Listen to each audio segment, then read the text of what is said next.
Every quilter in the world has had this experience. They're excited to start a new project, they jump in and they start sewing, and then something, whatever it is, goes horribly wrong. And that can be really discouraging. It can make you just want to throw out your project and never do quilting again. But today I'm going to share 5 common beginner mistakes and tell you how you can avoid them to save all the frustration in your next quilting project. Welcome to ELIZABETH Studio. My name is Elizabeth and I help you make beautiful things with quilting, pojagi, and embroidery. So these are 5 common beginner quilting mistakes and mistakes that almost all quilters have made.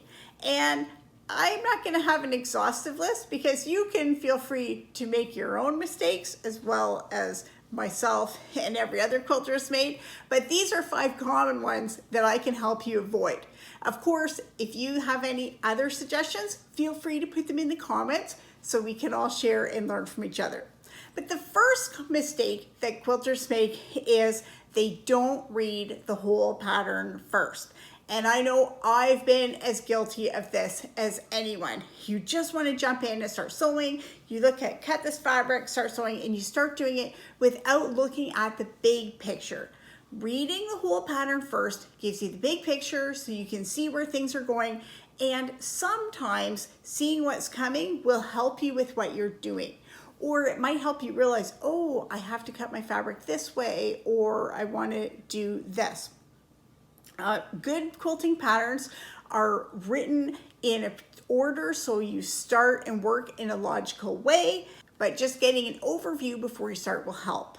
It's just like when you were in high school and the teacher said, oh, read the whole test before you start, and you probably didn't want to do it, but it is actually really helpful. Take 5 minutes to read the pattern before you start, and that could save you hours of trouble later.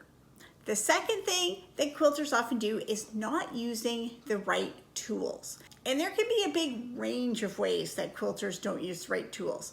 If the pattern you're using requires a specialty ruler, then you'll want to get that. You'll want to make sure that you do have a good iron, a working sewing machine. It can be really frustrating if your things are breaking as you're working or if it's not working properly. So having good tools. And the one big one that even experienced quilters often skip is your blade in your rotary cutter. A rotary cutter is a precision tool, and having a sharp blade is more than just a luxury. That can make a big difference in how your project turns out. So treat yourself to a new rotary cutter blade, especially if you're going to be doing a lot of cutting, and make sure that your tools are all working properly and that you have appropriate tools for the project that you're doing. The third mistake that beginning quilters often do is ignoring your seam allowance or thinking that is close enough. And quilts are designed to use a 1/4 inch seam allowance, and that makes the math really easy. I know if I cut a 4.5 inch square in my finished quilt, that's going to be 4 inches square. However, although that makes the math easy, it's not necessarily as easy as you think to be able to sew with that accurate of a seam allowance. So I do have another whole video that talks about how to get an accurate 1/4 inch seam allowance, and it steps through the steps that you need for that. So if you're not sure how to get a 1/4 inch seam allowance, then for sure check that out. But just know you need an accurate 1/4 inch seam allowance, and you'll probably need to check it at the beginning of each project because you're using different fabric and different threads, and maybe there's slightly different settings on your sewing machine. So get in the habit of confirming your 1/4 inch seam allowance multiple times throughout the project, and that will give you a much better result. The fourth thing that beginners often want to do is skip pressing or not worry about pressing. But pressing is a really important part of the project. Pressing will make the difference between a crisp clear block and something that isn't really the right size and doesn't really go together. Now there are lots of different ways you can think about pressing, but here are my 2 big tips regardless of how you want to press your seams, is first, when you've done your stitching, before you unfold anything, take a minute to put your iron up and down on your seam, and that will set the seams into the fabric. It helps everything go together nicely. Then you can press your seams open, press your seams to one side, whatever you're going to do, but you want to press from the right side of your fabric. Some people want to press from the back because then it's easier to see which way your seam is going. Is it going this way? Is it pressing open? And so if you want to press on the back and kind of make sure your seam is going that way, you can, but then turn it over and press from the right side. Press on the front because that will help your seam to smooth open.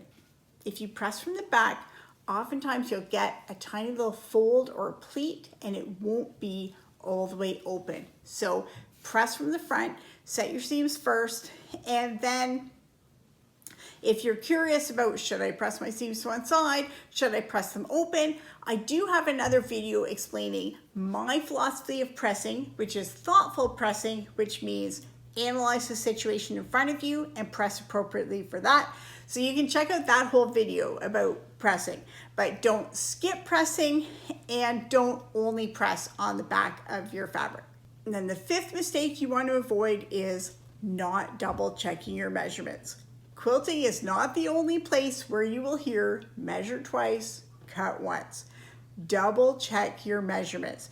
When you're using a ruler, double check, am I at the right number on my ruler? Double check with the pattern. Is this actually the size that I want?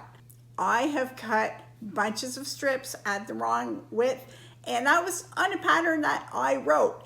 And so if I'm following another pattern, then for sure I want to be able to double check before I cut to make sure that I'm cutting the right size. Because if you sew something wrong, you can take your stitches out. If you cut something too small, that's a little bigger problem to try and fix. So double check all your measurements. So if you've had a big disaster, like I have and many other quilters have, then don't give up on quilting. Don't think that means you're bad at it. You're just doing the same thing that everybody else has done. And remember these 5 things to avoid to help your next project go more smoothly. If you're looking for quilting project inspiration or more tutorials, you can find all that here on my channel or at my website, ebonystudio.com.